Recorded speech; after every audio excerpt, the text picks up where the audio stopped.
Hi everyone, welcome back to the Jansen Art Studio and welcome to our Dutch Masters Cast, the continuing lessons. We're on lesson number 19 now. When you think about it, is we have 18 lessons, about 36 hours or so into the painting here. And I was thinking about this morning. You know, these techniques that we use now with these new advanced acrylics.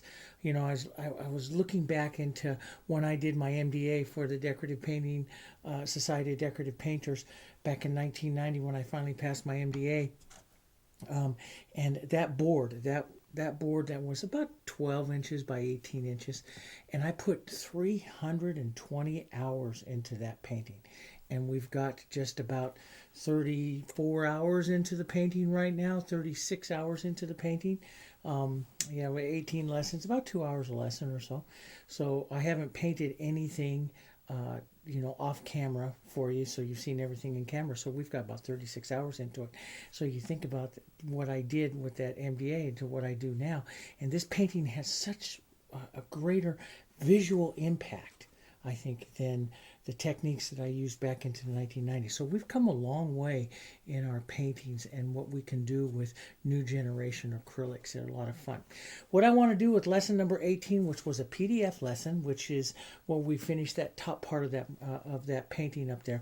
It's just the same thing. It's another layer. You know, we added some of those top white flowers and that top daisy and stuff, and we haven't really worked on it. So in lesson number 18, we wanted to get a second layer onto those. Those are not done. We're going to continue with those into other parts of the painting here as we get into lesson number 21 and 22. We'll be heading up over into those. And we have a few more little layer things to get on, some of the details, and we want to, so we want to finish this up so we can get to those bugs and smaller details and everything. But we have all of the basic objects in. Now, what we've said from the beginning is we're controlling the painting from our center of interest, which is right in here, which we've developed.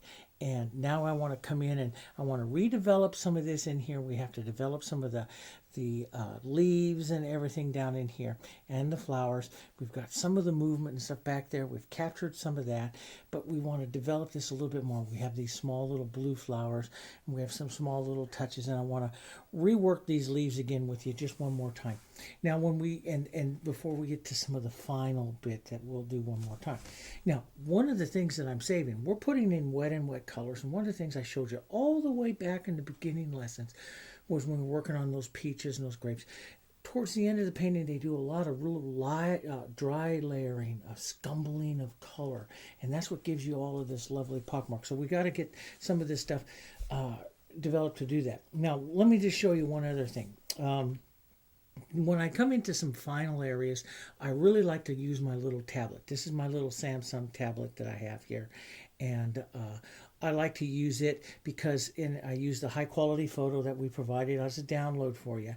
And you can use mine, but it's good to use theirs too because your painting's going to be a little bit different than I am. Every one of us will see detail a little different, a little color different. And some of you, and there's another thing that's very, very important now as we head into this detail. Some of you that do this, this is just your enjoyment, are going to spend a lot of time on this, and you're really going to capture the essence of what he did. Someone that's like me is, I'm going to capture just enough to make a beautiful painting. Time, I'm a professional artist, and time for me is money. So when I start to put a tremendous amount of energy into this painting, I have to look at the resellability or the profitability of my art studio. And these kind of techniques, I love them. And like I said to you beginning, I love to work on a painting like this, take my time and develop what I call a signature painting. I love to do that, but that takes a lot of time. And, the details take a tremendous amount of time. So if you're doing this as a hobby, or if this is something that you love to do, or you're retired or something like that, and you have the time, you devote the time into the detailing that you want to do. I'm going to show you the techniques. Those of us that are professional painters might shorten it just a little bit here and there, and increase our profitability as an artist. That's something to look for. Something I always like to teach is the profitability. Finding techniques that work very fast, very efficient. Just like this painting that we're doing now. We're working it very fast and very efficient compared to what we used to do back in the 1990s, okay?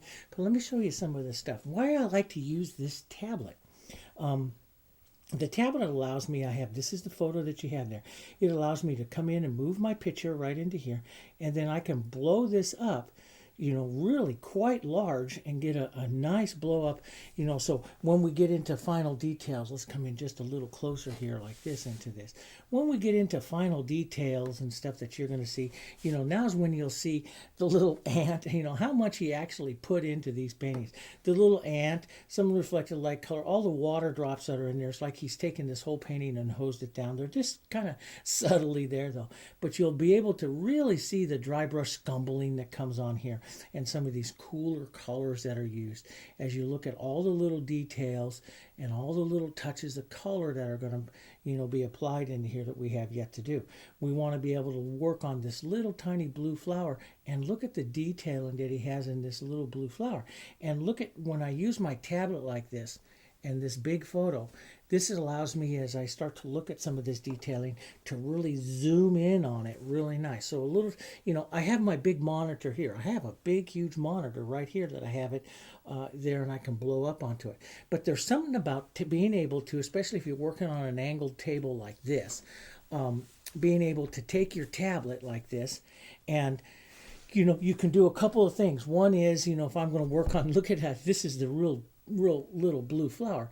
I can bring it right down to the size that I want to do and bring it right over to the edge, so I have it right there and set it right there to look at, as I'm developing this, and check my colors, or I can blow it up a little bit easier to see what it is that I'm going to be working on. Now when we're going to come and add some of these areas here, we're not going to do it all once. Remember, we're layer painters. We develop in layers, and so I'm looking at least 2 more lessons of detail work coming in here and refining, because we still have houting to do. Because when you look at this little flower here, see this area that's right back here, these petals are houted in, those are glazed into the surface, and look how dark it is all around here. And we have, so I don't have my putty quite dark enough back in here yet, so I left some room for some of that glazing and stuff. I think we captured some of this movement back in here pretty well, but look at the actual details that are in there. Look at the little stems and stuff, our little seed, that we have to add, and you can see that he did a lot of this with a little liner. He was known, like I said in the beginning of this whole thing, he was known for doing a lot of stuff with a one-haired brush. So we still have some. We have to keep in mind that we're going to be doing some additional detailing with our liner brush later on. We'll probably have a couple of lessons on that, okay? But we want to set up some more in some of these areas here. All along this whole bottom area, I want to set up a little bit more for capturing the look of where we're going to go with this. Like this carnation that's here. We've got this carnation pretty good here. We can do a little bit more development here, onto the carnation as far as our lights and everything. We've got some of the movement here. And then later on, what we'll do in here is look at all of the houting that goes on into the details of the shadowing here. And then we'll be taking our liner brush and adding some of the veining. And that's one of the things, like in lesson number 18 and everything that you had, and as we go through some of these other lessons, I have not added all of the little fine line detail veining that goes into all the flowers. He was known for doing that. That's some of the last detail that goes on, okay? But we do want to refine a little bit more for light and dark, and we do want to refine a little bit more knowing that we're going to glaze down again, okay? So let's get into that. And so if you have a tablet like this, use your little tablet, because it's really nice. You can set it up here to the side. You can set it up right next to you where you're working on a flower. Or I have this little holder that I set here like this, that I like the picture to set up here at an angle like this, because I like to look up at the angle of it this way. And when it's at an angle slightly like this, and I'm looking at it, it's a beautiful thing to look at it, when it's at an angle like this. But you see the glare that you can get on it. And I usually get a glare in my paint room is this. I have, and especially in the filming room here, I have a lot of light, so I get a lot of glare. And your eyes get really tired if they're constantly trying to have to fight glare. So, setting it up at a little angle there, I don't get any glare like looking at it like that. But I might keep it right here for the filming of this, and so I can refer to you and show you some of the little stuff that we'll be working on as we start to work on some of this detail. But putting it at a slight angle, watch out for glare on it, because if your eye is constantly fighting glare, you're going to get tired, okay? So let's go into it. Now, I have a dry surface here. I might want to put just a little bit, if we're going to work on some of this, just a little bit of extender onto it, because we haven't worked on this, because we worked the last lesson up at the top. Just a little extender, just lightly over it. This kind of wakens up our colors and gets us, going for, what we're going to be doing in today's painting. I might come in and work onto these leaves here, and you can see, we talked about earlier with his leaves that he did a lot of blues, and he did a lot of layering of blues and yellows. Now we're doing some mixing of those to get some of our greens, but he did a lot of layering of blues, and then on top of that he'd layer his yellows. And of course, over the time, his orpiment and his realgar and stuff that he used were all fugitive colors, and they're gone. And then he was a fan of, later on, his paintings in Naples yellow hue. In this earlier type of painting, he's following Mignon and Dehem's techniques, because this is younger into his career. He's like in his 20s or late 20s, early 30s when he painted this one. And so he's following Mignon and Dehem, which means he's using a lot of realgar and a lot of orpiment, which fugitated out. And you see that in several of the paintings, and we've noted that in several of the areas. Look at this one here, where most of the other layer, this was done in one layer and this is done in another, but the top layer of that has fugitated away. And you'll see that in like this leaf here. You see that also in that leaf there. You'll see that that's faded away, and you'll see that several places of his paintings where some of those colors have just fugitated away. This particular, like we talked about, this tulip here, when we painted it went completely away. Up in lesson number 18, we were working on this particular leaf in here, and you can see certain parts of it had fugitated away as well. So now we'll come in and we'll work on this. And like I said, if this becomes how much do you want to preserve, how much you want to do this. You can tell there was a lot of fugitive color into this, because you see the remnants here, and it's kind of hard. Maybe the cameras can't pick it up as much, but I could see it clearly on my little thing here, where we got some greens coming in through here that have just fugitated away, and you could actually go all the way to his gray Versailles here that's up underneath here. Now, do you want to leave it like that, or do you want to put some of those greens like we've said in some of the earlier lessons? That's up to you. But I'm going to show you some of the things I want to do is come in and add some of those yellows and some of those colors that we're going to see there. I want to come in and add those right now, okay? Let's go in, and I'm just going to take a smaller flat. This is a little number 4. You can use a flat or a filbert. In lesson 18, I used a lot of the filbert. This one right here, I might use a little bit more of a flat, and I think what I'll do is I'll just grab another palette here to just show you here off to the side here some of these colors. So I'm going to take down, and I'm going to take down some of my raw sienna, which is real close to that realgar color. It's almost that perfect realgar color. And the yellow oxide he didn't use very much of, but that yellow oxide and a little Hansa yellow and a tiny bit of white makes that Naples yellow hue that he used later on in his career. And since we don't have any orpiment, we might use those. So I'll be using some of those right in there. And I'm going to come in with, first I'm just going to take some of my nice thin colors. This is what we're doing, nice thin work here. And I'm just going to reestablish some of those yellows right in here. And you'll see and I'm going to glaze this kind of on. It's onto I have just a little bit of extender on the surface, but I'm putting it on here and tapping it, and see this modeling that I get in here?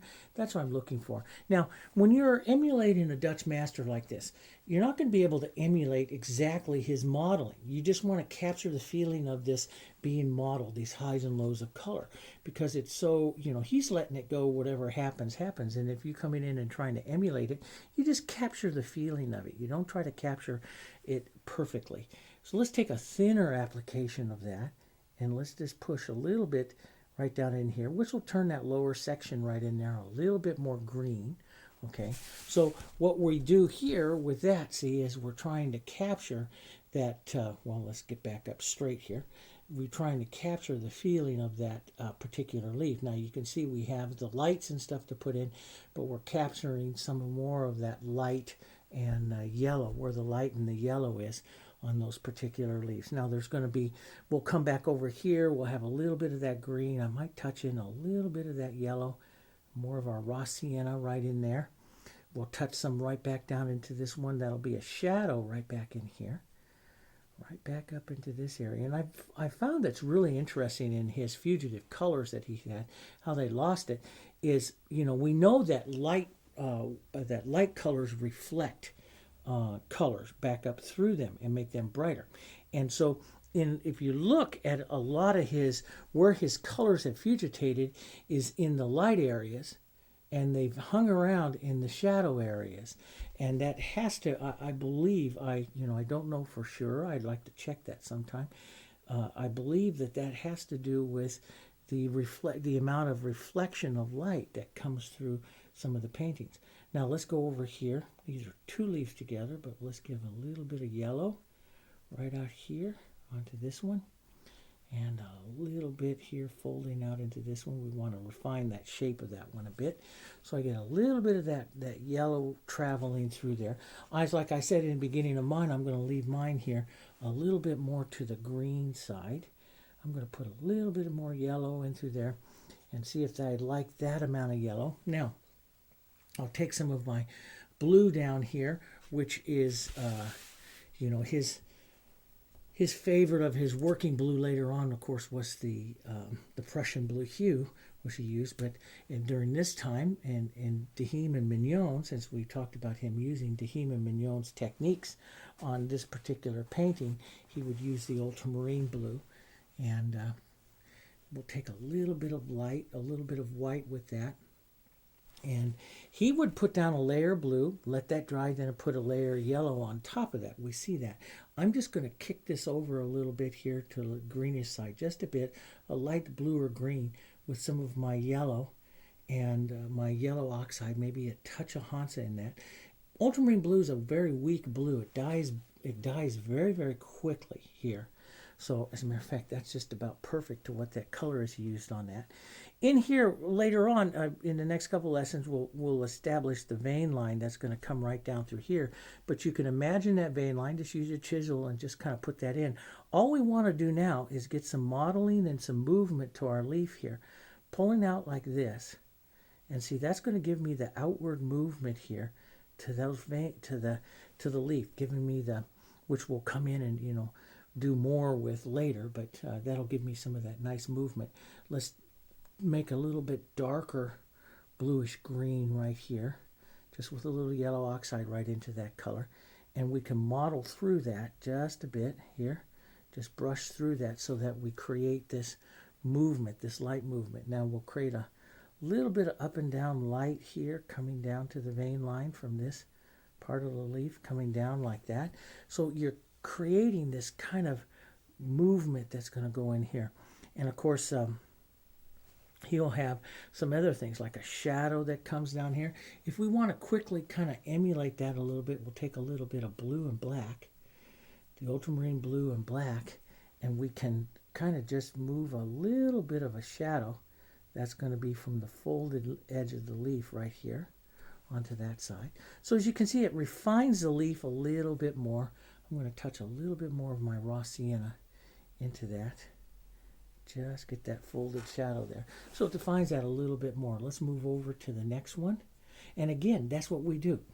We work in thin layers of paint. We refine it. We go back and we'll restate it again. But we don't get wrapped up into the blending and trying to make it perfect. We might be off on a little area, and we'll come back and we'll do that again.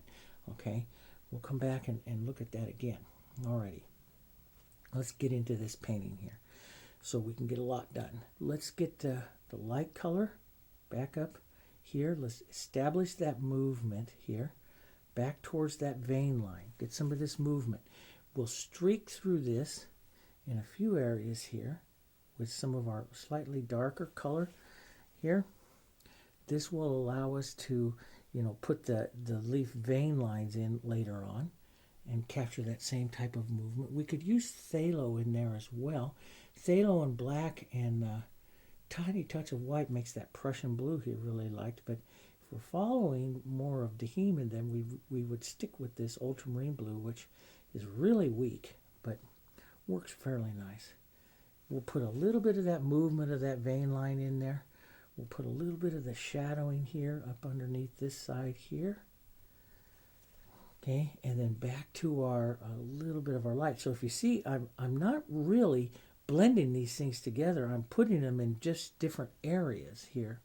So I've got my light struck area. There's going to be a light struck and a little bit of an edge. If I use just a corner of this little brush here, I'll put a little bit lighter edge there. Now when you do something like that, be very careful that you don't deposit too much texture, because that will impede our glazing of these leaves and stuff later, and it's the glazing that's really going to give them a lot of life. Okay, so we don't want to impede that ability to glaze too much. So we'll pull out just a bit here and down, and let's get a little more blue into that as we come out here, more towards this side here. Blues and greens. You can kick it over a little more green. I might kick this just a little more green here, right in here, just because that gets a little closer to what he was in his original leaf here. And you can fix up the shapes of this. One of the things that I like to do, and because I know they did it with glaze, is they negative paint. So and I'll show you that in just a second, but we may put some of this light right out here, that this comes out like this, and we might just pop some of this light right out here and put that edge of that in. This gets a little bit into more detail than I want to go right now, but I'll just show you this, some of the stuff that we do. From this point, what we'll be coming back later with is some real cool glazing, which is our ultramarine blue and black, and we'll probably use a little red violet in it. But I'll just show you what we can do now. We'll take a very thin, just to show you, these little edges and stuff, they're difficult to paint with the light, but they're really easy to paint with the dark. And we know that as artists, that the darks overpower the lights. So I can come in here with a dark glaze and just carefully reshape the edge of this leaf to get that nice rounding and stuff that he has here very quickly with the edge of a glaze, as opposed to trying to paint it into the dark. And then I just soften this out further as it comes out to here. And that also keeps me away from getting too much texture, because we have to use less paint with the dark than we do the light. And that's very important. So we can do a lot of shaping and everything there, or edge or leaf shaping here with the dark. So if I wanted to come in here and glaze, and we'll be doing a lot of this and correct some of the shape of this leaf here. I'll pull in like that, and we'll capture a little bit more, correct the shape that he uses, in there. We'll do that with some of our glazes. That's why we're leaving some of our background and some of these other things a little bit lighter right now, so that we can come back in and do some of this real fine detail glazing here like this, to shape up and clean up and sharpen up all of our images a little bit later, okay? So one of the things we might want to impart with some of that blue and black here is that nice center vein line shadow that will come down and right in here. We did that in lesson number 18. I showed you how I came down that big leaf, both sides, and this is what I did. I came in just like that, and that'll establish that vein line shadow there, okay? So we can push back these just a bit if you want to see that edge. But we're going to have these little jagged edges later on, and they're easy to come back and put in with the dark, and small brush in the dark, which we'll do that. We don't need to spend that time on there right now. And that's something that I'm always worried about, is time into my paintings. Even though this is a nice, enjoyable one, this one I'm painting for fun, it's something that I always think about. All right, let's keep going here. Let's get some of some more of our blues and our lights. A little bit of that dark here. Get those nice light blue, kind of grayish color, because you almost see the grisaille when you look up these real close, you almost see that grisaille into these leaves. So let's get that light bluish gray grisaille kind of color that he would use there. Then you can decide if you want to kick it over a little green or a little bit to the green side, which I like just a bit. And I'll thin the color out so I have just a little bit in my brush here. And we'll come in and we'll model through. That's a little light, so let me darken that down just a bit. A little bit more blue.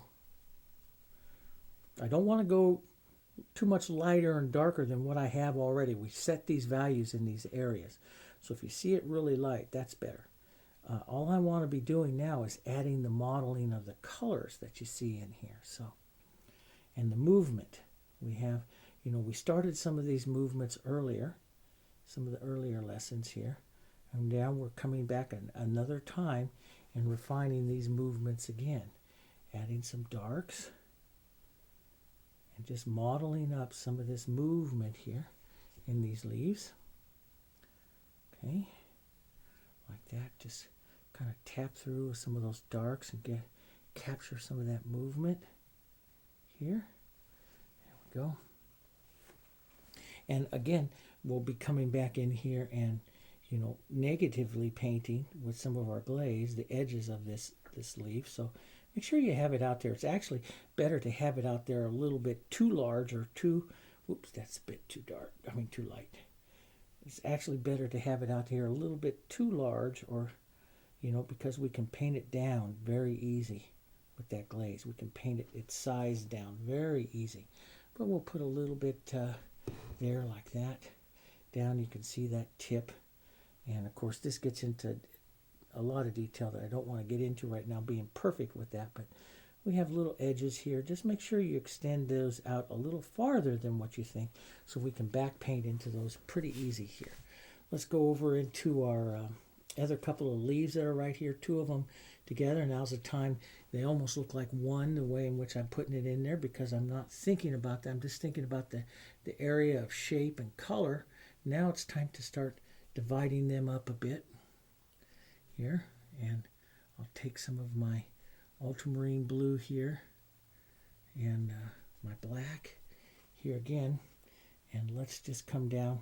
There's going to be a center vein line here that's going to come right down here, like onto this one here, one that comes into this side of this one here and bends out this way. So we have a little bit of adjusting we have to do here. Let's get our shadow movement here from the vein line out, where that vein line would be out. Some movement there. We'll have some nice shadow movement here on this side of the leaf here, where the light is hitting it, and it goes right back down into dark, and right down over here onto this side with the dark. So I'm just going to deposit the shadows on this thing first. Shadow right down onto this side. This is why this almost looks as one, because these two shadows are coming together. From the other side, from the vein line out, we'll pull a little shadow out this time here.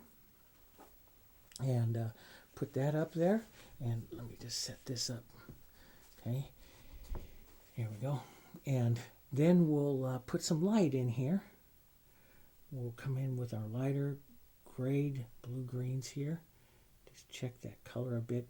Try not to have it too much lighter than what we have there already. And we'll curve in just a bit like this. That helps. That establishes the movement of that leaf. See, like that. And by curving in slightly like this as we're pulling in, it gives a little bit of the movement here. Just lightly pull over like that. Don't stroke it too many times or blend. We want to leave some of those streaks and that movement there. And you can have it as green as you want. That's up to you. But I'll put a little bit, that's just a touch light. So I'll just go right over it again. Set that down. Leave some of that yellow showing there at the tip of it. Okay. We'll establish some of that light on this side of this one, pulling down this way, and kind of angles right up there like that, because that's the light hitting that. Then this is folding down to the dark, but you will pick up like a little bit of reflected light edge of it right along the edge here. So you might want to just use the chisel of the brush and just add a bit of that in there. And then we have the other side of the vein line here. So you have to imagine the other side of the vein line, this movement coming from the other side of the vein line here, curving down, because that vein line's disappearing down in there like that. And you can, so you don't forget it later, you can use the chisel of the brush or the point of a little round. I'll use the chisel like this, and to just give the idea of that one vein line there, and this one here that drops, that curves out and around like this. It's a gigantic S, and then back down like this. And I'll put in the tip of that leaf with a little bit more yellow maybe here, just like that. So I get that nice beautiful tip of that leaf in just like that. So you see that. Now, so what that does is it gives us some more, a quick paint through here, gives us some more interest to it. We can, drop in if you want, the vein line here onto this one, which will be mostly dark, because some of them, they go into a deep shadow. So we'll have mostly dark, so you know where that vein line is on that one. And make sure that you have this dark up in here, up into this corner, right up in here. A little bit of that yellow showing, but that allows you to pop that vein line there. So you see where that vein line goes from light down into dark. Now, here's the fun thing about, we've got those leaves in and we've got that. Now, this is the thing that the little guy really helps you. This little monitor really helps you, because when I come into here now and I start to look at other things, okay, into this area, you're going to see there's another leaf. Ever so just, and this is where you have to decide how much time am I going to put in that. But there's another bottom leaf right there. There's a big old stem that comes in there, and then we have these little flowers. But the most important element that we have right now is this other leaf that comes in. So now's the time, just like in the lesson 18, I added a few other leaves now, back in the back up there by those white flowers. That's way up there. We have to come back and add some of these here. So I'm just going to take and make a darker toned, little soft green here, and put in, and it's going to obliterate here the edge of this table here. We'll drop that in. We'll see that going in there like that. And there'll be, let's get a little dark, a little bit of our blue and dark here. There'll be some, he even goes so far as to put cast shadows on this later on here, which we'll do. I'll show you, because this will be a good painting to really practice all those, types of techniques.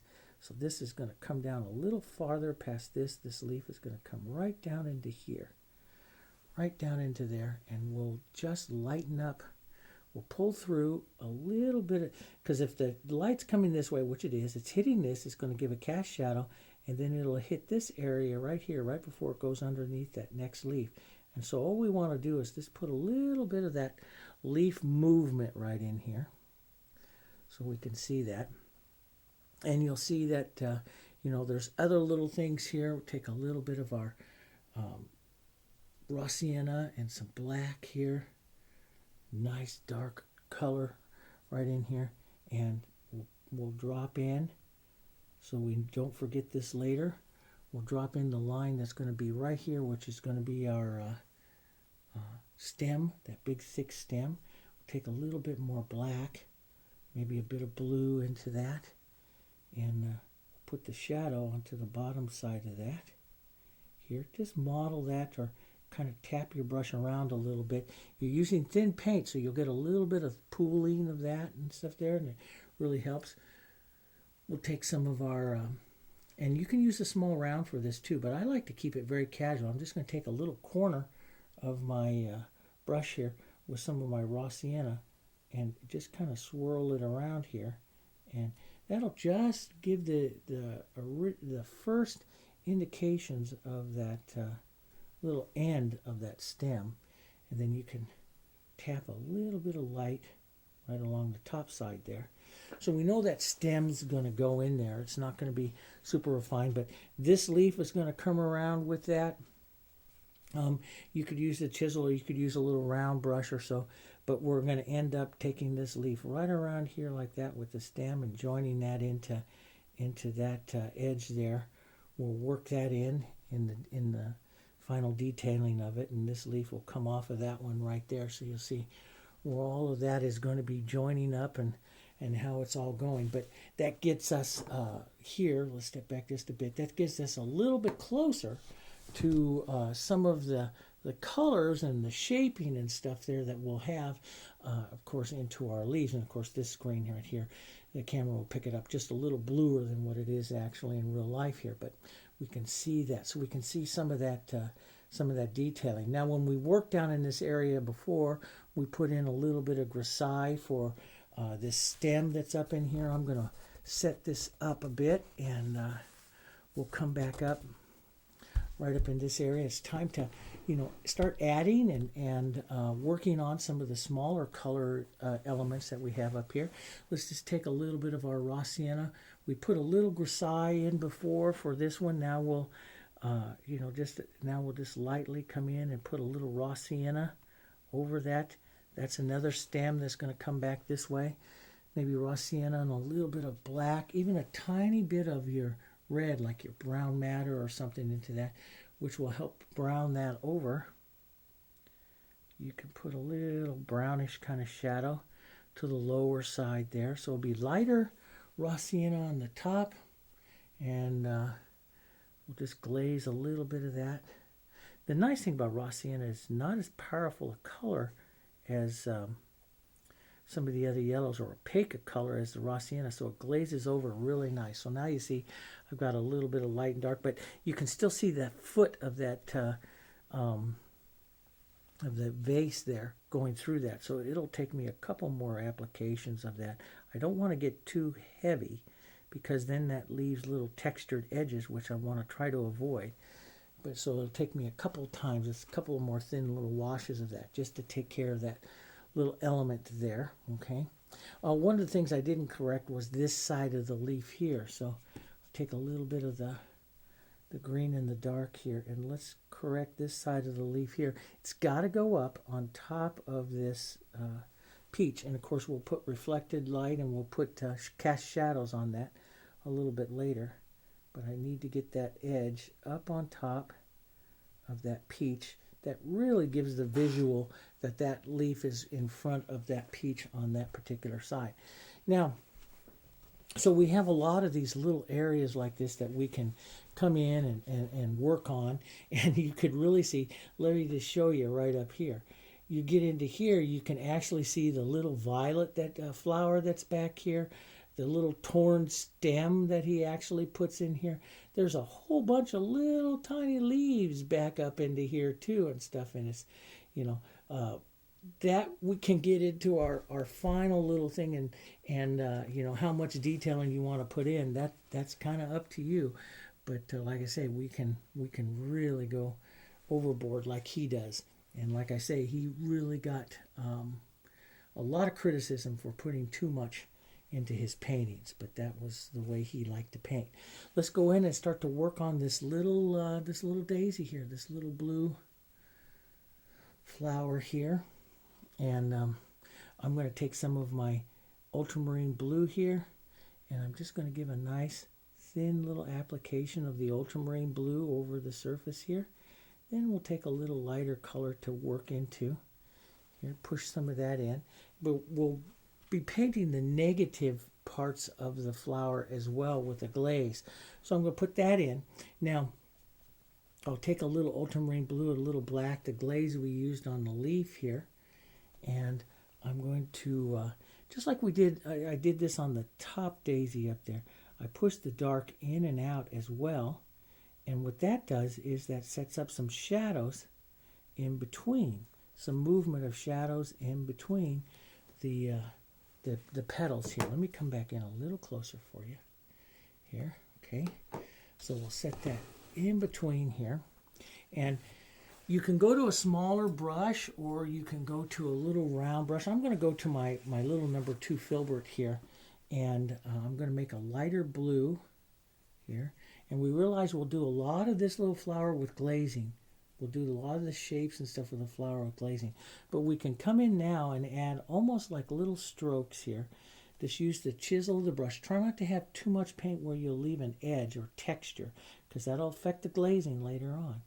And we'll just set the brush down here, and we'll just pull in towards the center. Now we'll make slightly different length ones here, leaving some of that shadow that comes in here. So I'll make a couple of like little perfect ones here. And then I might make a couple of just quick little strokes like this. That just gives you the idea of the movement here. Vary the length of them. Let's vary the length. Sometimes I use just a little chisel of the brush here. Then I'll go a little wider, a little more, a little different angle there. Okay. And sometimes I'll just take it like this and I'll pull out, and this will give you a rougher edge out to the daisy out on some of these other petals here, or this little flower. I don't know if it's a daisy or not. It's a little lighter, little fluffy edge out to some of those. We'll have some of these that'll glaze back, but we'll have some shorter, lighter ones, which we will add in on top of these. This starts the first movement of those petals in there really nice, defining them up a little bit more. And I'll come back and restate some of those just a bit here. That's what I might want to have. I'm just going to wipe the brush here, pick up a little bit of that raw sienna, and let's just tap some of that right into our center there. Get a little bit more of that color starting in there that we can shadow and lighten. You can take a, before I used a little bit of red and black and the brown, makes red and black and the yellows make a nice brownish color here. And on that top daisy up there in lesson 18, we put a little bit of brownish kind of shadow underneath here to one side before I tap a little bit more light, maybe the raw sienna and just a touch of the yellow oxide. Now, it's very easy to get too light, and the problem is if you get too light here, it distracts from everything. You got to remember, this daisy is sitting down in shadow, so you want to tap in just enough to give a little bit of color movement and interest. Just use the flat of your brush here, mostly raw sienna, a little bit of yellow oxide, just to give some little bit of color interest into that, little bit of movement into it. But remember, it's sitting down there in shadow, so we don't want to get too much of that interest and stuff going. Now, we have some other little blue flowers that we have, edges of the same blue flower, not the same flower, but the same type of flower, right down in here. We'll just add some of these. It's right in this area here where the pooty is, and this is really helps set the pooty back in here. I'm going to put them on, but we're going to end up having the glaze back in here again. But we're just going to put on a variety of some different shaped little petals here, going out in some different angles, some wide ones, some thin ones here, and some different little colors, a little bit lighter. A couple different petals maybe coming out this way, and some smaller little touches, like there'll be a smaller little flower in here, so we don't forget about that flower later on. Maybe a little bit of movement here and there. I'm not going to try to capture his movement exactly. I'm just going to, make sure that I make a statement for those flowers that are there. That's all I need to do. Here we go. Just some of that going on. And we'll refine that. We'll glaze that back, and then we'll add lights and refine and maybe even change up the shape a little bit.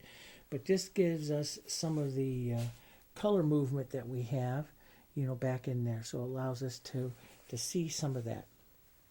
And we can do that, some of that blue right down. Let's go right down here. In this area here, we have the very beginning of those little blue flowers. Let's just take a tiny bit of white and blue here. We'll just set them in for now. We'll refine them. So, and this is the way I like to approach a lot of the painting, is I set them in, and then I come back and I'll refine stuff a little bit later. So we'll come in and we'll say, okay, we have, these are, let's see how many petals these have. Little 5-petal flowers here. So you'll see them right in this area there. See that? Little 5-petal flowers. That's what's nice about this little monitor. You can see all that. And boy, he does a lot with a little liner brush on those. I'll tell you. Let's just put a little 5 petals, a little 5-petal flower. That's going to come right out here like this for right now. And we'll know it's there. We can add some more ultramarine blue to some to get a little color variation. But I'm just going to make a statement of this. We're going to let it dry, then we're going to glaze it. Okay, so we just got to start the shapes. We don't try to start and finish a shape here with these types of techniques in one layer. We're layer painters. Okay, so let's make a little bit different one right here, right in there. Okay, that's a little close to where that's joining in, but it's right about in there. Maybe another turned one right up in here, little tiny one right in there. So we'll see where those little tiny blue flowers, and of course you'll have all kinds of little stems and stuff in there, which can really act a lot, add a lot to the painting. And what's really neat about when you start looking at this monitor, and it really helps you focus your eyes. So you got those little flowers there. There's one poking up right back there, down into there, which you don't always see in a big photo or something like that. You might not see that, in that particular area. Well, to put that in here, I have closed up these two parts of the leaf here. So I'm just going to set some blue right in there for right now, that I'll know to come back when I do my glazing and stuff to open that up, so I'll start to see a little flower in there again. We can take a little bit of our blue black and just reshape that edge of that leaf there just a touch.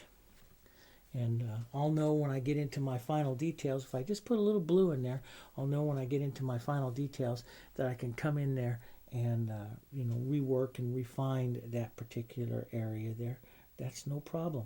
I have stated the color in there, so I know that's the area I got to come in and do that. And I will do that. So as this dries up here a little bit, we can add just a little more color. Again, I like to, with them, they work in very thin layers of color. Even though they use oils, it was really all that it was the most advanced media they had to paint, but they really used it more like an acrylic, just using layers and drying more than anything else. Now when we step back and we look at that little flower, see that little flower is just setting back there into some of those shadows pretty well, okay? So it's working pretty well back in there. Let's come back down. Now, this is coming back here, so we're adding that little flower down into there. We have this other little violet that we want to put right down in there. It's you can see it just a little bit down in there. It's going to have some blue petals and then 3 front yellow petals and stuff. So while we have that blue here, we're going to keep it very dark. It's going to come right back behind this stem, right in here, covering up some of the foot here of this area here. So let's just start the back petals, the 2 blue smaller back petals, or larger black petals of it. So we'll put this state a little bit of blue back there right now, so we know that that's there. We have a big stem or broken stem. It's going to come right up there.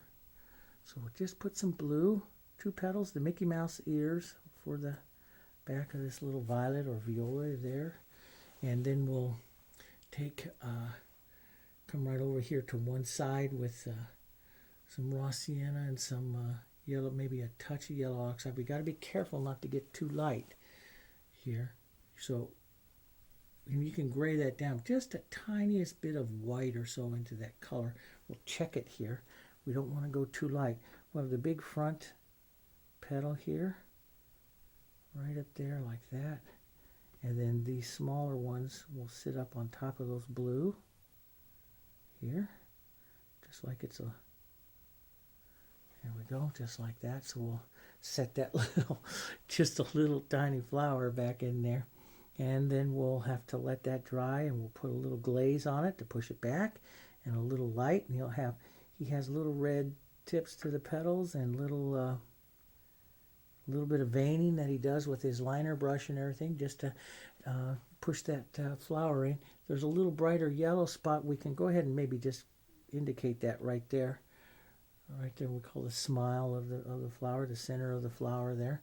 Just indicate that right there, so that sits back in there. Whether or not you want to, work on that stem and put that stem right up in this area now, that's up to you. I probably wouldn't, since my little violet is really kind of wet there right now. But what I do want to do is come in and I want to work a little bit more on my, let me just move this over a bit, work a little bit more on my carnation down in some of these areas here of the carnation. So let's just move over here just a bit, move over that way just a bit. That's good. Put that carnation up here just a bit more. Get that carnation a little bit larger here. Now we've worked a couple of times on this carnation, refining its shape and everything. So now we'll come back and do it some more. And we might even go to a little bit of glazing here onto it, since we've worked on it a couple of times. So when I'm going to go to glazing, I'll put on a nice thin coat of extender here into this area. And we'll wipe off some of the excess there. Okay, we'll wipe off some of that excess there. And now what I mean by glazing is we have the shadow side of the petals that fall down into here. And let's take a look at this right in here. See right here, you have the shadow sides of these petals that are right here. Now normally we do that with a howding that comes in here, but we can start some of that right now. Set that shadow so you definitely start to get the feeling of the light side of this carnation and the shadow side that's right back in there. So there'll be some right back up into here too. We want to use a cooler color, a gray color, a little bit of blue and black, maybe a tiny bit of white in there, just so it grays it just a touch. We can cool it off even more if you want with the tiniest bit of red violet into that. So that's what I'm making up right here, right now, right in this area here. Tiniest bit, very, very thin, very, very thin. And let's just come right along the edge of this petal. What we need to develop a little bit more here, and you can see if I push and tap it a few times, I get it a little heavier there like that, and that gives me that shape of that other petal there. And then we'll walk over this to push back some of that petal, and we'll come up along the edge of its shadows. He's going to have a shadow, this lifting off into the light right up into this area there. So we get a little bit more, and you can see it just starts to get that nice, as you do this here, it starts to get that nice light dark shape. This part of this carnation here is coming right down into shadow here. We'll push this right down into shadow. We'll push this bottom petal, which goes quite a bit darker underneath that one, right down into shadow here. You can see that really, really helps. We'll curve this shadow here. So we're starting to really get a light side to a shadow side of this. We will carry a little bit of that here and there, like right in this kind of curving area in here. That helps distinguish that. And this carnation, it's a tough paint. Like I said, from the very beginning in early lessons, I said I'm not going to emulate everything. I'm going to try to capture all of the petals, but I'm not going to try to emulate them all precisely. Because that is just going to take too much time. And he's not doing that. He's just painting a pretty carnation and the movement. And so, if we try to, we just need to do that. Capture the feeling of a nice carnation, and don't worry about emulating exactly his petals, because he's painting it the way he wants, and copying it is more difficult. So don't do that. Just kind of capture the feeling of it. We'll capture some of the shadow movements there of those petals coming in and out of that, okay, which works pretty nice there. Now we'll come in and let's start to take our brush right over here, and let's come up into a kind of let me just move this over here like this till we add a clean area right here. So we have a clean part of my palette. I have to be a little careful here. So I'll put a clean part of my palette here. I'm going to take some white. Let's put out some of our yellows. So put a little Hansa, and a little Indian yellow is beautiful in this as well. I love that Indian yellow color because it's so transparent, and it was a popular color with them.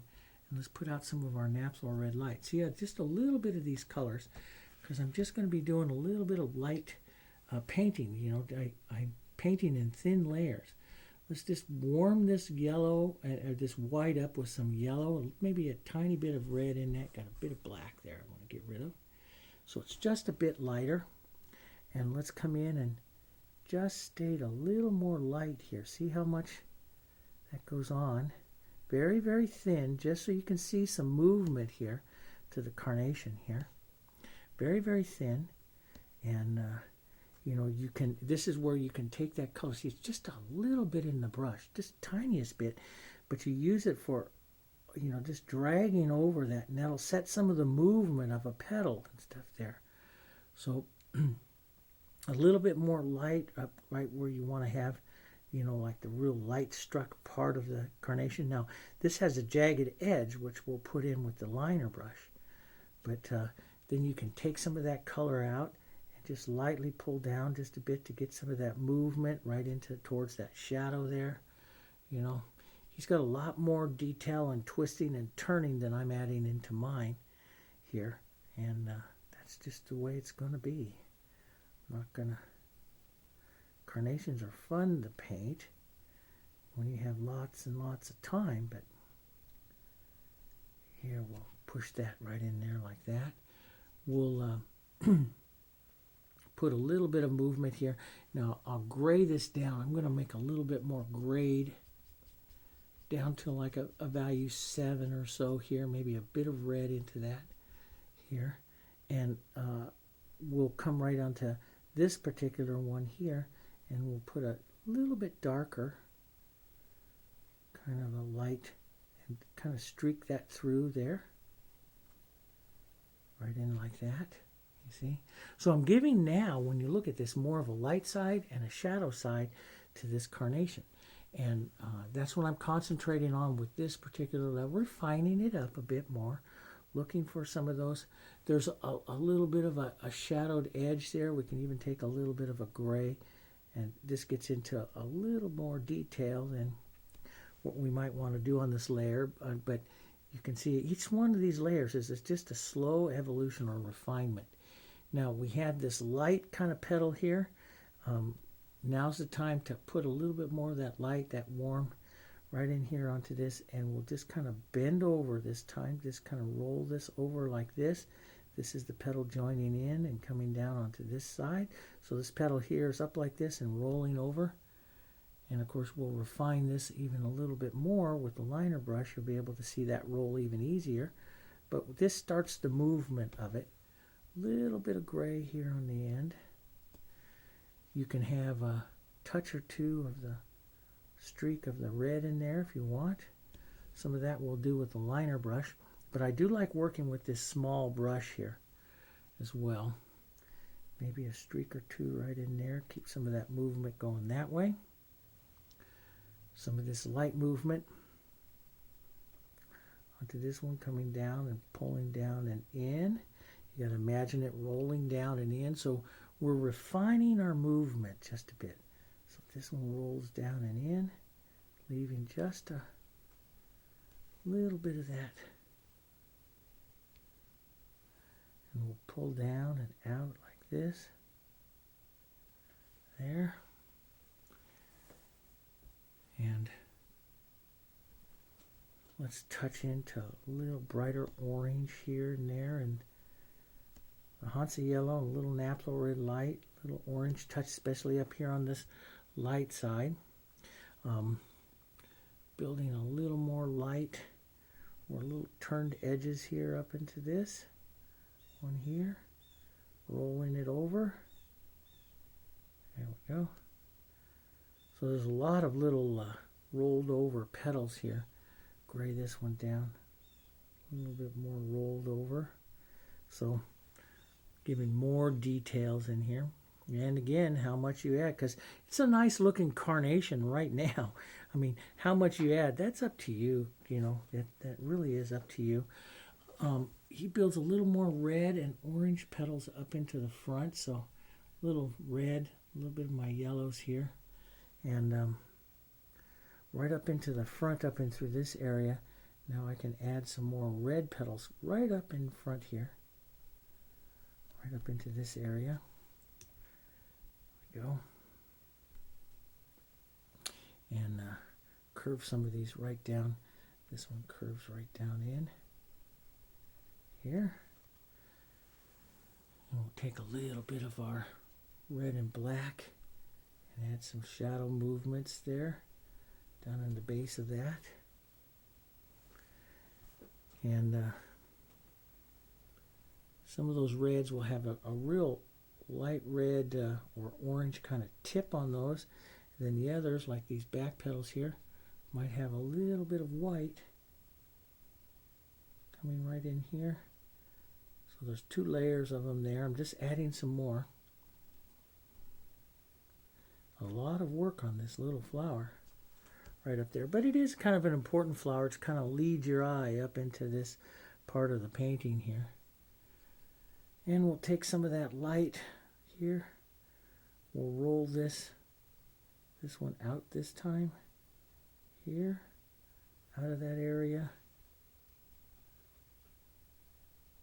Come out this way. There we go.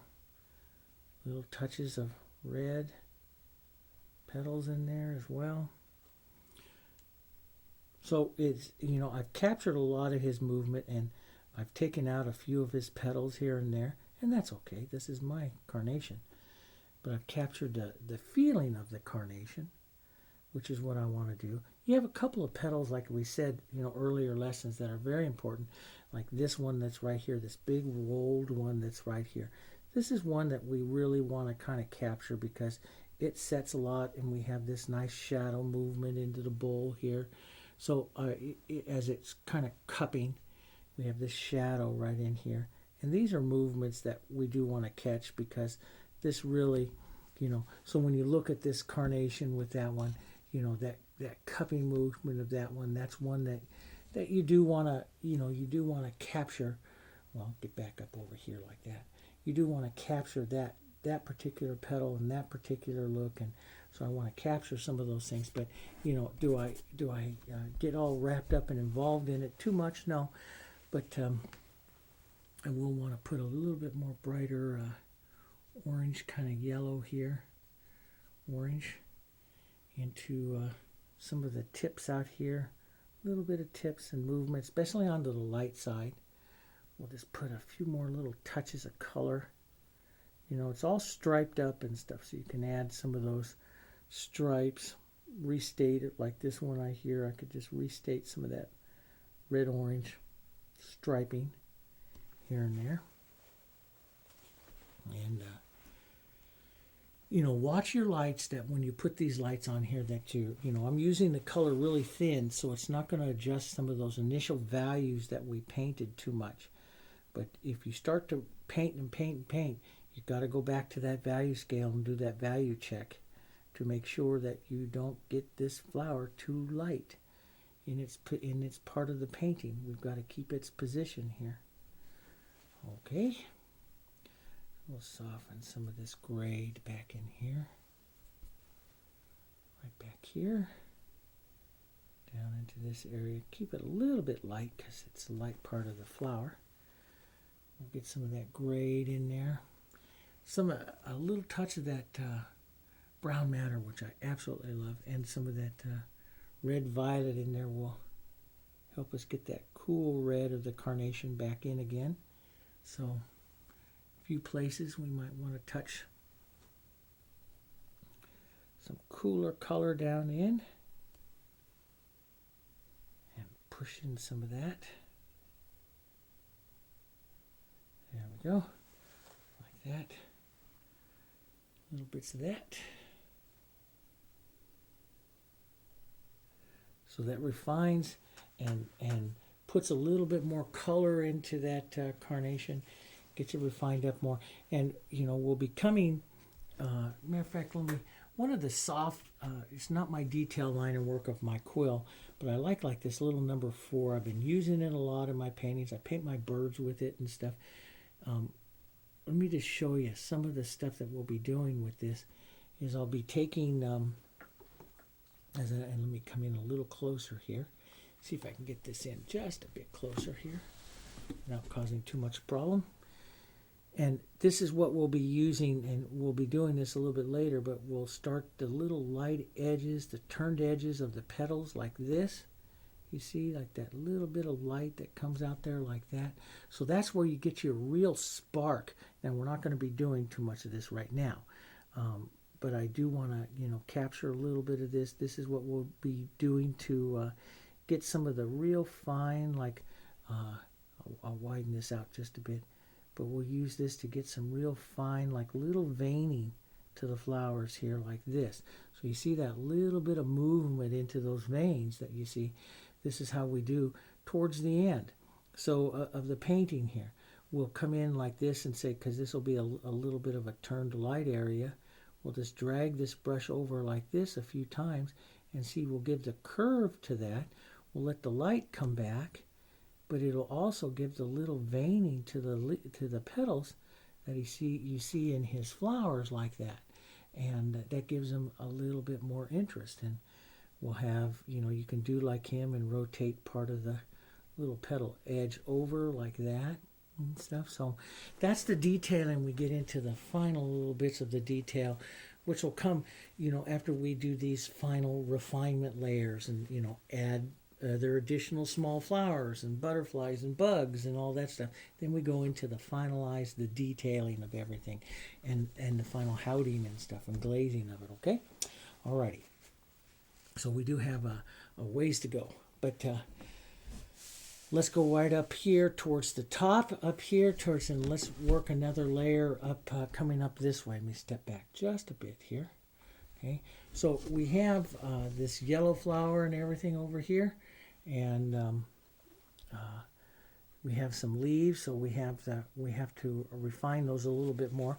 This yellow flower in the actual painting here mostly fugitated away. You can barely see it back down in there.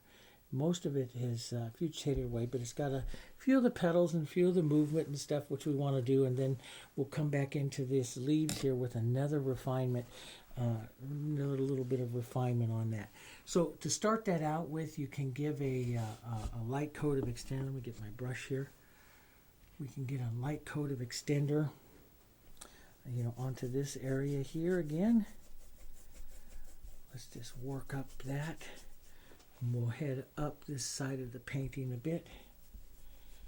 We'll put a little bit of that into that area. And again, that's just so I can work on these two little bits of areas here. Step back just a bit. Here. And I'm going to go back to my smaller brush here. Let's go back. Let's go like to a smaller filbert here. And you can use a filbert or a flat, either one. And so I'm gonna push back a little bit of the blue, and here we'll go back up here towards our blues a bit. Let's just take a little bit of blue and black here as a little glaze here first, a nice little cool glaze, not too much black there, Dave. Keep it kind of transparent, and let's push back. Let's just push back the back part of this flower again, back here. This is a little bit of houting that we have, which we'll be doing even more a little bit later. But see, that immediately pushes it back. We have the light part of the flower up here, and this pushes this back. We also have some other colors in there, some of our reds and stuff that we have. We can go through and let's just take a little red and maybe a little brown matte or a little raw sienna or any kind of red in there.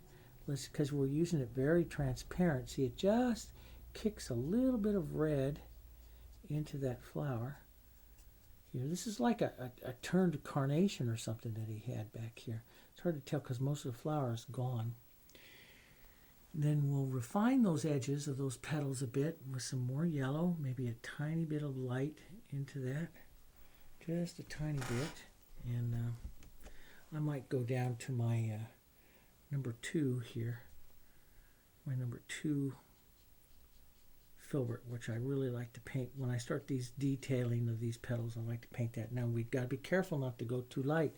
We're being just really, really careful with our color here. And I want to add just little, you got to imagine like little edges to the petals here, little light edges, some movement here. like that. That gives them just a bit more definition. But we've got to watch this in relationship to our leaves and stuff that we're doing here. So we've got to keep that in mind. Little edges there like that. There we go. Some little light movement here. Little bit to that back where we push back, but that little bit of light in there helps this part of the painting or this part of the flower advance. Now he also has, so it's more of the edge, so we'll go to a little negative painting, paint out some of the center part of that right with a stroke of dark. This is what we call negative painting, because and he leaves little light edges quite a bit, and then but paints the flower inside the petal a little darker, so we can push our shadows back in like this, which will help darken the whole flower, but leave a little bit of interest there on those petal edges, you know, there towards the front. And you can put some a little more yellow, some might see a little more red, just little touches of those in there. And if you disrupt that shadow too much, just go back, put that shadow right back in on top of that again, like that. You know, when you start to look at a calyx that he has here, this is it's a beautiful calyx. We have it with our greens, so let's just take a little bit of our greens and push back up over the edge of those greens a bit. His goes just a little bit more blue because it's fugitated, so I'll probably put that just a little bit in there. Sometimes I think, oh, do like what you see, and then sometimes I think, no, do like what he originally did, you know. And then I'll take a little bit of my black and my blue, maybe a slightly darker green version of it here, just very thin, though, and we'll push in because there's little like ridges to these calyx here.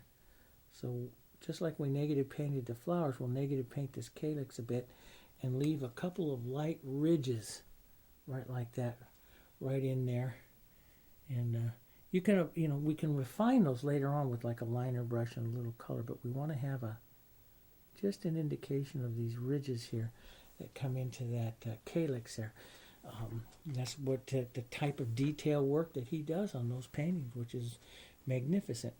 Let's come back up to the top up here to these leaves. Now we've done these leaves a couple times, and about time to do them again. Let's just take a little bit of our raw sienna, and we'll kind of scumble this over this surface here just a little bit. Just kind of drag some of this right over that surface. Let some of that cross and fade away there. We'll put a little bit to this back edge right there. We see on that particular one, and I'm looking at these leaves here this time. We'll scumble some of that right in there. I want to get this highs and lows. See this kind of up and down highs and lows of the color coming through. And you get that by using thin color and just pushing it around there and working your colors that way. Now this one stayed mostly the same. I'm going to put a little bit of yellow. Just kind of scumble that around a bit there to define that one up. And then we'll come back here and let's get our blues and our blacks back here, which is a real beautiful shadowing color here. You can, like I say, you can kick it over a little bit to the green side. Even the tiniest bit of Hansa yellow over here like this makes a beautiful, slightly different green, and that's one of the things you look for. Slightly different green. You don't have to use, and one of the things you don't want to do is use always the same green as we're painting up through these layers, because you know we want to get some difference. Same green will cause the leaf to lose its interest as it all just becomes the same. But if you alter the color a little bit, like we had a little bit more blue underneath there this last time, I see that clearly. So now I put a little bit more green into it this time. I'm just going to pull some of it there. We have a nice big beautiful shadow coming in on this particular vein line right there. Comes down through there like that one, a little tiny touch into this one right here. And So you can see I can glaze those on really nice. And I'll just pull that shadow from this vein line out this way, right into that yellow area. You see a little bit more color and definition this time. We'll see some of that shadow right on the edge of this leaf, which helps it roll. Get some of that in there. Right, and right underneath here, so it's going to go underneath that one. There. Just little bits. Start looking at some of the smaller stuff, like a little touch of it there, a little touch of it there, which breaks up the tip of that leaf a bit. Some of that rolling right in here on that edge there. So you're working with these more as like glazes, just kind of pushing them into position where you want these. And this is how they painted it. Working at, then they dry it, do it again. Dry it and do it again. And sometimes working on these upwards of a year, working 5-6 paintings at a time. As one layer is drying up, and then working on another painting. Let's come back in here and put that first shadowing right in there. Kind of drag that over, put a little bit right in here onto that one. You can see you can really define your vein lines now. Get your vein lines up. Get some of these nice shadows starting to happen inside the leaf in here like this. Just drop in a little vein line shadow. Little vein line shadows, movements. Drop some of those. Find some of those now. We'll come back with the lights in just a minute and break up some of that just a bit. Some of that shadowing there like that. So you see it gives a lot more, another layer through. Just gives so much more to that. Let's just take some of this blue and yellows. Let's put a little light right here. Let's get a nice light kind of scumbling color here. A little bit on the green side. Watch how light we go though, that we don't go too light. Leaving them just ever so slightly blue like he has in his. Just a little bit of green, but you look at this color into there, you pretty much capture that color. A little bit of yellow, ultramarine blue, a little black and white here. Gives you a nice little scumbling color. And I'm just going to come in and let's lighten that just a bit. Now, how much green, I got that a little bit greener here. How much green you decide to do, that's up to you. Remember, this is fugitated, so a lot of the yellow, which made this leaf green, is gone. So I want to get my light here. What's most important, I'm going to get rid of that excess paint on my brush. So I only have a little bit in my brush. And we'll check that color again. Pick out a light area, like this is a real light area right there. I don't want to go too much lighter than that, or as light as that carnation there. And I just want to just lightly move this color like this. And it's almost dry. Just kind of scumbling over those shadows and getting some of that movement there into that. Change the color up just a bit here. Now we have more vein lines and stuff to add, but this will just add a little more movement here and light. Just kind of tapping that around in there a bit. Go. And it's very dry on my brush. It's, I have that light coat of extender here, so it's sliding over the surface really well, but on my brush, the color is very dry, very stiff, so it's just kind of dragging and it sticks wherever I touch it. That's what I want. There, we'll put that vein line in there. And I use just a little bit of paint here. Back like that. And, if you come off a little bit, like say this hole becomes a little bit more yellow or a little bit more green than what you envisioned, you just glaze it afterwards. That's all you do. Just glaze it. Glaze it with color. This is what they were. They were big color glazers, grisaille painters, and glazing of color. Because and you can see I use very little color into this painting, and that's what it is. You use less color and you use less pigments, and pigments were difficult to get and expensive, and they had to make a lot of their own, and so they figured out these techniques that allowed them to use less paint and save their colors longer. And see, I just use a little bit of paint, and it has a big impact on this leaf. Tiny bit of paint. We can set up some of the high lows of the shadows there. There we go. Like that. A little more movement. Getting a little closer with this with some of the look. We still have more to do, but getting there. Almost there. And a few little touches right out here into that part of the leaf. Push a little bit of that out here. But mostly what I'm doing is just kind of scumbling this over the surface and giving some surface interest movement of color here to the leaf. Little hits of light and movements up and down, little movements of color here. And this is a real interesting side of it here that has a lot of movement into it. And you just do it like this, just kind of tap that around here.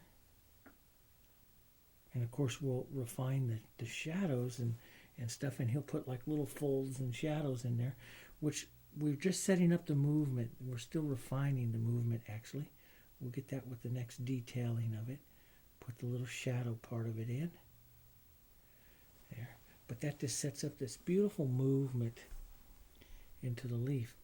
And sometimes you're painting these leaves. Like, when I did the Van Elst, I remember from that painted along with me in the Van Elst, I did some of those leaves like this with these types of techniques 15, 16 times to get the final look up into those center of interest leaves. So they put a lot of energy into those, and they're important leaves. These are two very important leaves. They're coming off just right to the light source side of our center of interest, so they're kind of important leaves. So we work them just a little bit more. Let's step back here and take a look at those leaves as they're sitting now into our center of interest here. You see that those leaves now are getting more interest into that area. You see that blue flower sits back into that. So as I'm painting this, I'm watching those values that I'm putting into that particular area. Let's go back up over to this side. I so want to paint this cute little yellow butterfly, but not yet. We have to refine this rose that's right there. Look at the beautiful work that was put into that rose. So right now we've got this kind of a gray blob there, which I want to work on just a bit more. And so it's not a gray blob anymore. Let me move this over just a bit here.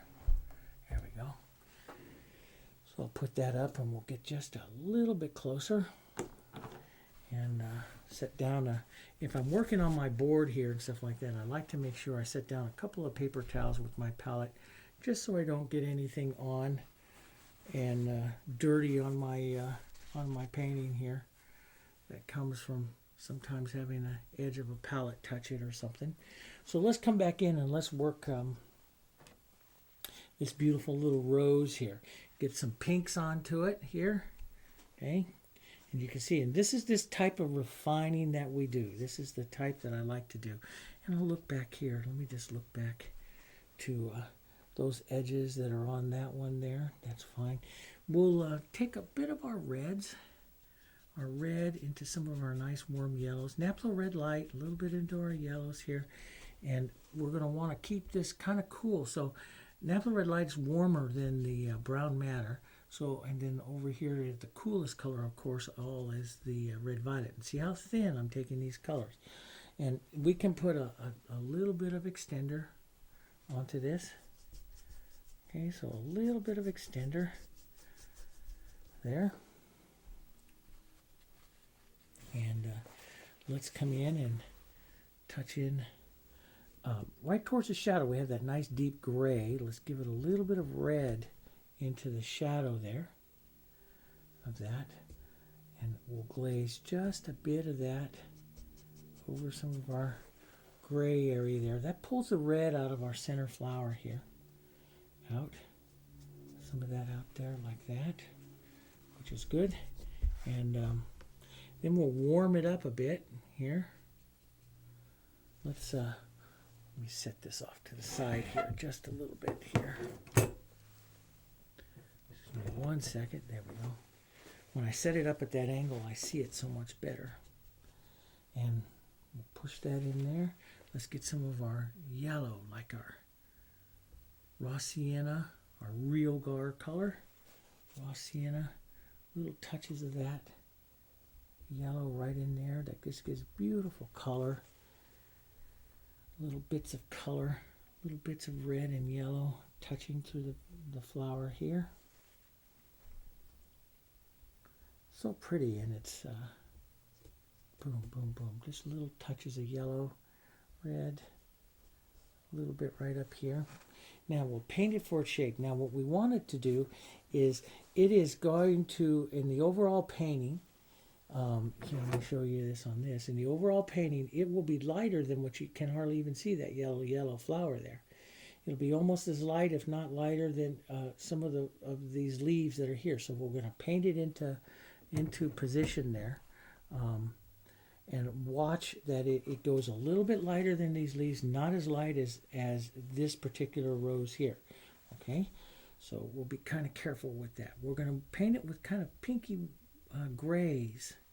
So we'll take some of our black, and I like it when it's even though this is into the shadowy side there, we'll keep some of it cool, but some of it will warm with some of this gray, will warm with some red and some yellow here. So let's first start with some of that red and yellow, that gray that has just a touch of that red and yellow into that. And let's just push that right in towards the center. We're going to have a center leaf there. Right in towards the center of that right here. We'll just push a little bit of that color lightly over that gray shape that we have there already. We'll watch how much that advances here. Okay, so that tells us, and you can see I'm down here about a value 5 or 6, and that shows you just how much that's advancing off of there. We'll scumble some of this, just kind of push the color around here like this, right up onto this folded petal, right out here. Okay, and there's going to be a turned petal edge here. Let's just make sure we restate that again right there. And then a little bit more towards the shadow. Let's go into a little bit more gray color here. Drop it down a value or two. A little bit more gray. Let's get it back just a little bit darker. You can even add a tiniest bit of that ultramarine blue to that gray color here. There we go. Let's darken that just a bit. Tap that into the brush there, just a little bit of paint, so that we just kind of like scumble that into the shadow side of the rose here, onto the round part of its bowl here, into that red right in there. Get just a bit darker, right, just a touch darker. Just kind of, the colors, it looks really dark on your palette, but I'm using the color so thin so it doesn't always show up, when I go to place it there. There we go, work that color into there. And, boy, be careful where you're touching that, Dave. Let's give it a little more dark.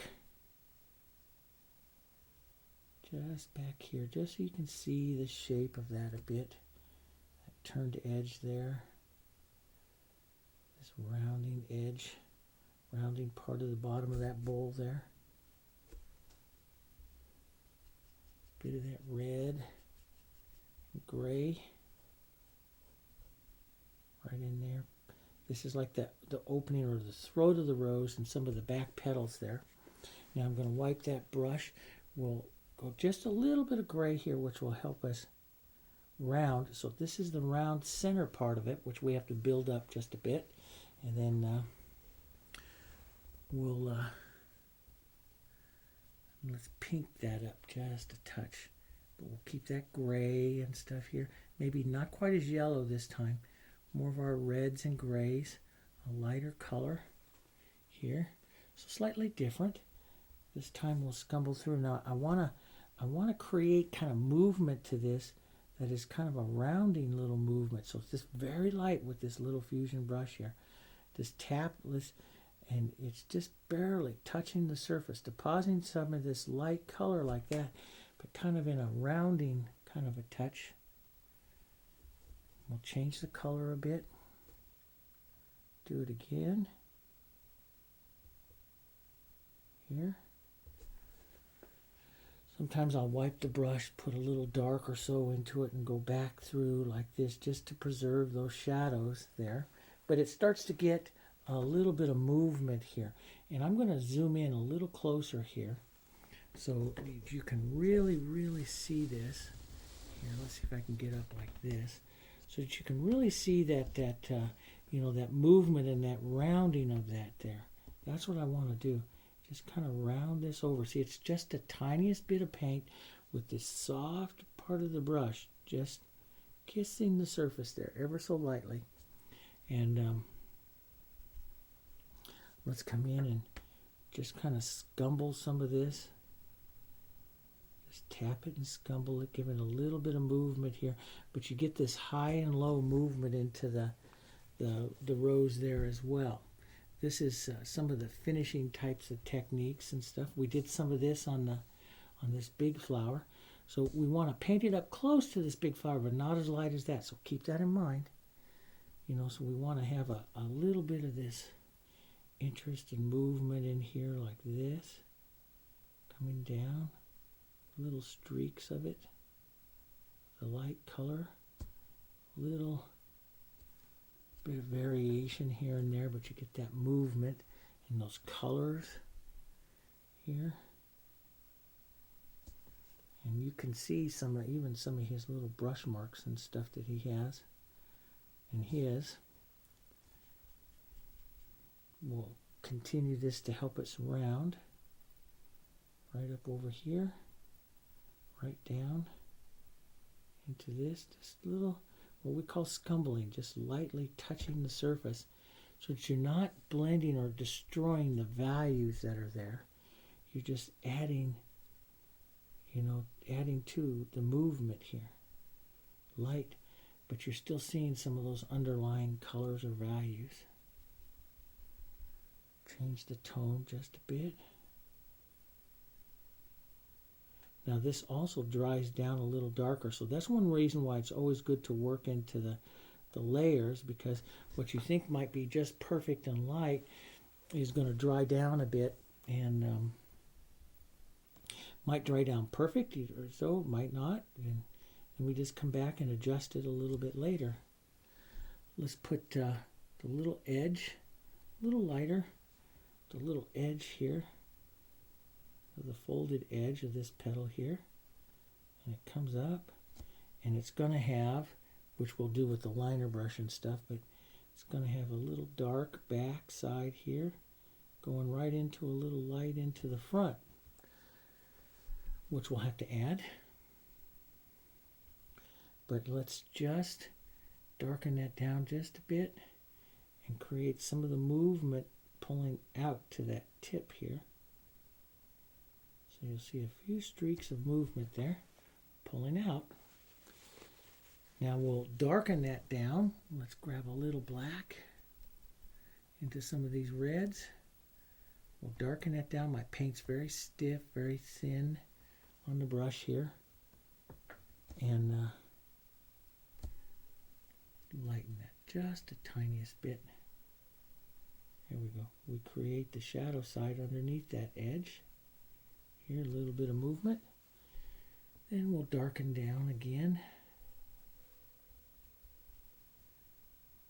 darken. Let's grab a little bit more.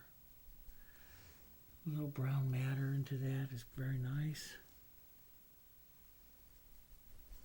Here. A little touch of that dark. Sometimes he puts these, and we know that from color studies, that when you're in the shadow, sometimes you get a nice little intense draw of a color, more than what you would think.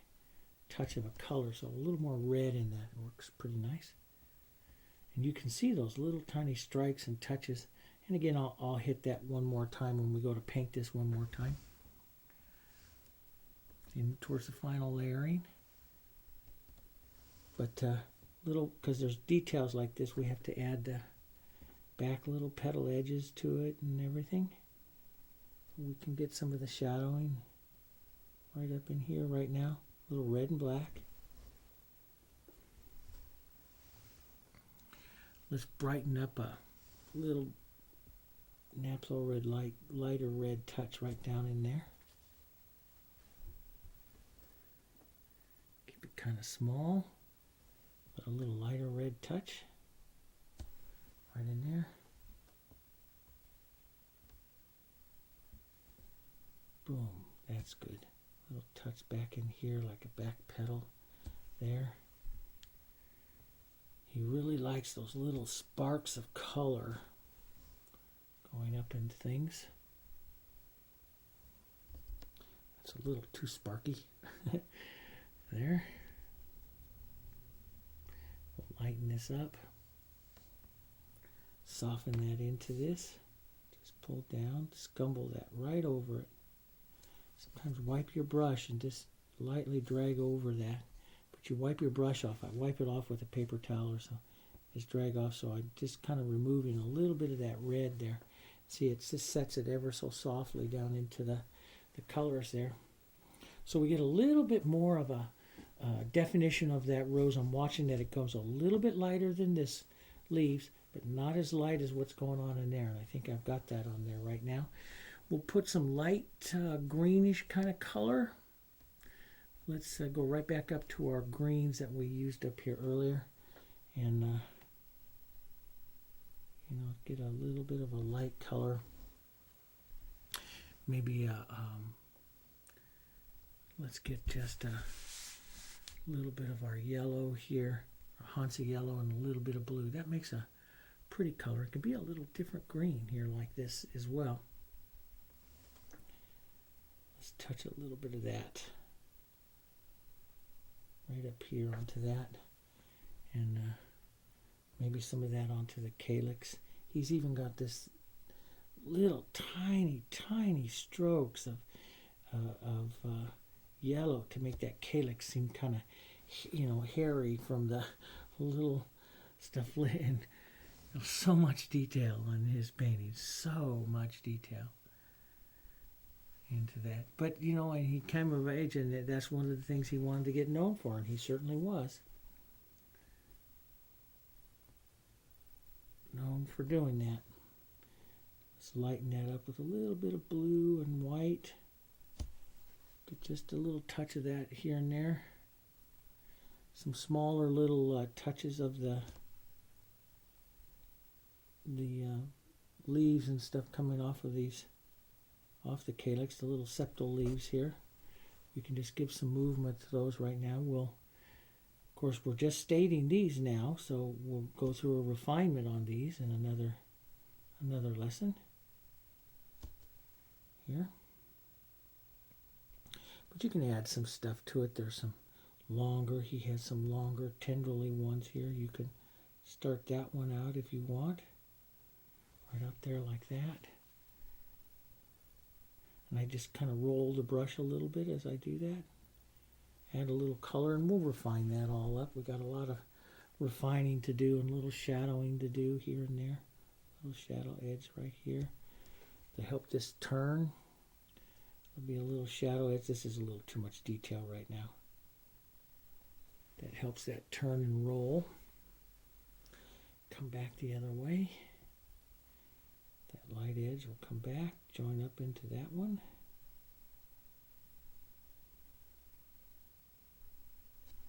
And that light down. This is a folded edge here. And the shadow edge goes right there like that up against that edge. So we'll just put the first parts of that on, and we'll refine that up a little bit more with the next part of painting. But boy, when you look at this part of the painting here and you blow it up like this, you'll see all of that. See, that's why I love this thing. You can see all of the hairy little strokes he did just with the edge of his brush. And a lot of times he used, like I said earlier, a one-haired brush, and he just went in and just tapped those things right there like that, and just kind of really put them right into place there. So that got that. Now let's just take a look at our results there of trying to keep that rosebud into position. Yeah, and it did. So we wanted it a little lighter than this, but not as light as that. So it paints that little rosebud right there, right into the position that we want. And I'm safe. I don't have that much, that much coloring there. I mean, that it's still keeping the overall look of the painting here as we're refining, going through and refining these other layers. Now, there's more leaves right up and through here that we have, and there's actually another little rosebud that has to be added right out over here, so we can add some of that in right now as well. We can start that up because it's some of the stuff we have yet to add. There's some extra little stuff out here, so we have some extra leaves that we can work on here. We can and that extra little rosebud, so we're adding some of these third area objects and stuff. Let's just model up a little bit of our raw sienna, and we'll model up a little bit into that. I like to work on little leaves, especially if I'm going to do scumbling and stuff. I like to work on them dry, so because you get a better modeling of the color, especially after you do this in layer upon layer like this. You start to really get the interest to that. Now let's just go and just take a little bit of our blue, and I'm going to kick it over a little green, little Hansa with that, little blue green, but I want it more to the blue side here. Now a little tiny touch of phthalo will really powerful that up and take that over there. And of course that heads towards and if you want to do that to vary the color a little bit, you can. Be careful because that goes really bright. See how bright that goes? You also have a phthalo green, which is also beautiful. And if you're looking at varying some of your colors, now and you can use that phthalo green, a little bit of that raw sienna. It's beautiful color. You could kick it over with some, if you want it more toned, with ultramarine blue will give you more of a tone green. Phthalo blue will give you more of a bright green. Now these are all things that you can do the thing, but the most important thing is that you vary some of the colors of your leaves. That's the most important thing. So I'm just going to go a little bit more blue here to this, onto the blue side of this, and I'm just going to scumble some of this green to blue into this leaf, and it kind of sets this leaf up to where we were on this one on the last time is what I'm looking for. Get a little more of my blues here. And you can really tell in his that these fugitated out. The greens to the yellows to a little bit of the blues there. And let's get some of our, and see that scumbling works so nice here. Right over that. See that movement, that beautiful movement that it gets here, and it works even better. You get this beautiful, works even better if you're going to work on leaves and stuff like that with that scumbling. It works even better if you are not working on top of a layer of extender. If you're going to glaze, put down extender. If you're going to scumble to get some of that quick movement, then keep it kind of dry. That works better. And we can head more towards a yellow green, an olive green on some of those, which is black blacken the yellows will make your olive greens. Gives a little bit different green. See, it's not as cool as the blue green. And so he has a lot of the, with his yellows that he did, using the yellows and the blacks to make some olive kind of colored greens and yellows. And you can have some of those come right into here. You'll see those colors. Just kind of tap and model. This is just leaf movement. Let that color start to go more blue right there. Okay. Really get that yellow into those. And brown. If you want this to brown at all, you can, of course we could add burnt umbers and stuff like that, but you can always get it with a little bit of red right into that as well, right like that. A little brown matter, a little bit of red goes, and that browns those up and darkens them up, ages the leaf quite a bit. I get that black and red and a little bit of that green. Take just a little bit of that on your brush. Look, and it's very, very dark, but yet it doesn't look so dark on here. Get that toned dark. Get a little bit of that in. Some of those colors there. There we go. Putting those in again. And we have some of that stuff coming right in here onto this one. A bit of those blue greens we had here. Beautiful, the blue greens, beautiful contrast right here for coming up against our roses and stuff. So this blue green, you want to have kind of a nice blue green because it's really a beautiful contrast for those roses right here. Contrast of color. Let's get a nice lighter blue green. Take some of that. So I mix those colors up, but then I take it off my brush. So there's only a little bit on my brush. So, and that's why I'm always wiping with my paper towel. Because we're painting with just a little bit of color. And utilizing our Gosai and our, let's get that lighter blue-green tip there. You can lighten that up, and there's a turned edge there. Put that on if you want. Just a little bit lighter, so you see it's just going to be a little edge right here, rolled edge of that leaf. Just a little bit lighter. There, so you see that one coming in. Put a few little movements of green. And some of the movements of our yellow here.